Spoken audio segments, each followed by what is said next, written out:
আজকে শেয়ার করব সবার মন চুরি করার রেসিপি। এই পিঠাটা খেয়ে আপনাদের ভাইয়া কি বলে জানেন? আমার বউ তো বুদ্ধির ঢেঁকি। বুঝেন অবস্থা। যেই হোক এই পিঠাটা এত মজা খেতে আর এত সফট, মুখে দিলে গলে যাচ্ছে এরকম। আর এবারের শীতের নতুন এবং মূল আকর্ষণ হচ্ছে আমার এই ইনোভেটিভ পিঠা। শীতের সকালে অথবা বিকালে এই গরম গরম কদমপুলি পিঠা আপনারা বাসায় একবার বানিয়ে দেখতে পারেন। আপনিও আমার মতো এই পিঠার ফ্যান হয়ে যাবেন গ্যারান্টি। তো প্রথমে কিচেনে চলে আসছি। এখানে কতগুলো ভেজে রাখা চীনাবাদাম আমি একটু গুঁড়া করে নিচ্ছি।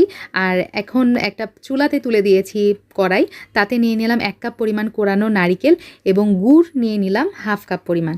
2টা এলাচ দিয়ে দিলাম। এখন চুলার জালটা একদম লো আঁচে রেখে এই মিশ্রণটা আমি নেড়েচেড়ে মিক্স করে নিচ্ছি। কিছু সময় নাড়তে নাড়তে দেখতে পারবেন গুড় থেকে পানি ছেড়ে দিবে। তখন আমি দিয়ে দিব বাদামের গুঁড়া, যেটা একটু আগে করে রেখেছিলাম। এখানে দিয়ে দিচ্ছি 2 টেবিল চামচ এবং সামান্য একটু রেখে দিয়েছি ডেকোরেশনের জন্য বা গার্নিশিংয়ের জন্য আমি এটা